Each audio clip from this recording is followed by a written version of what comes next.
আসসালামু আলাইকুম। সবাইকে স্বাগতম ফাতেমাস কিচেনে নতুন আরও একটি রেসিপি দেখার জন্য।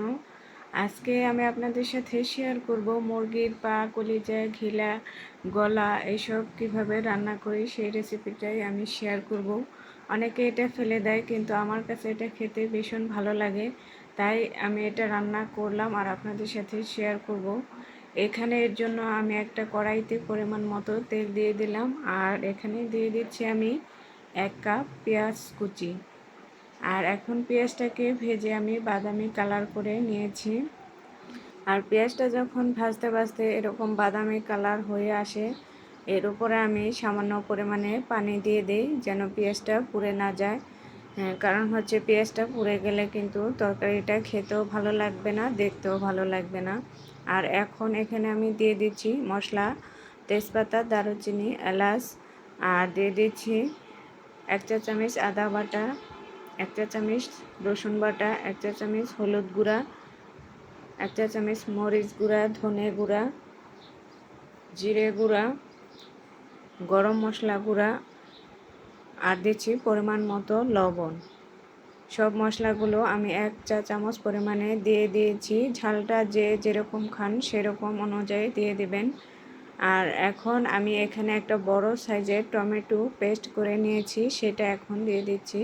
আর এই তরকারিতে টমেটোটা দিলে তরকারির কালারটা অনেক বেশি সুন্দর আসবে আর খেতেও ভীষণ ভালো লাগে।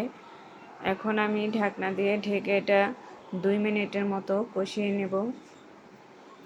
এই যে 2 মিনিট হয়ে গেছে। 2 মিনিট পর ঢাকনাটা খুলে মশলাটাকে আমি নেড়ে চেড়ে দিচ্ছি।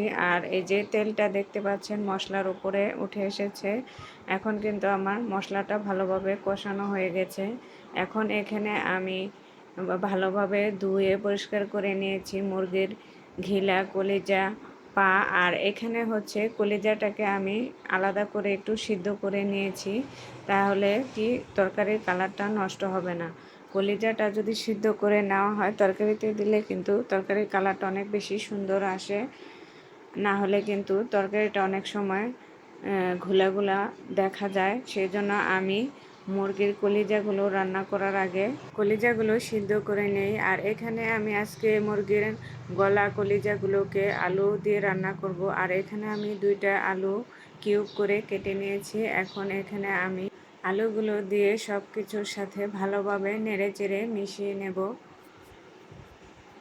আর এখানে সামান্য পরিমাণে পানি দিব। পানি দিয়ে আবারও ভালোভাবে নেড়েচেড়ে মশলার সাথে মিশিয়ে ঢাকনা দিয়ে ঢেকে 5 মিনিটের মতো রান্না করে নেব। অনেকেই আছে মুরগির কলিজা, ঘিলা, পা এগুলো খেতে চায় না, ফেলে দেয়, কিন্তু আমার কাছে এই যে আলু দিয়ে এভাবে রান্না করলে খেতে ভীষণ ভালো লাগে। আর এটা রুটি দিয়ে বা পরোটা দিয়ে খেতে আরও বেশি ভালো লাগে। আমার কাছে ভালো লাগে, আপনাদের কাছে ভালো লাগে কিনা সেটা অবশ্যই কমেন্ট করে জানাবেন। এখন আমি ঝোলের পানি দিয়ে এটাকে ঢেকে আবারও রান্না করে নেব। 10 মিনিটের মতো রান্না করে নিয়েছি। আর এই যে এখন কিন্তু অনেকটাই রান্না আমার হয়ে এসেছে। এর উপরে আমি এখন দিয়ে দিচ্ছি কয়েকটা কাঁচামরিচ। আর কাঁচামরিচ দিলে তো তরকারির ফ্লেভারটা অনেক বেশি ভালো আসে। আর কাঁচামরিচ দেওয়ার পর আমি আবারও ঢেকে 2 থেকে 3 মিনিটের মতো রান্না করে নিচ্ছি, যেহেতু এটা শুকনা শুকনা করে রান্না করলেই ভালো লাগে। আর এই যে আমার রান্নাটা কিন্তু হয়েই গেছে। আর আজকের রেসিপিটি ভালো লাগলে যারা ফেসবুক পেজ থেকে দেখবেন তারা আমার পেজটাও ফলো করবেন। আর যারা আমার ইউটিউব চ্যানেলে নতুন তারা আমার চ্যানেলটিকে সাবস্ক্রাইব করে চ্যানেলের সাথেই থাকবেন। সবাই ভালো থাকবেন, সুস্থ থাকবেন। আল্লাহ হাফেজ।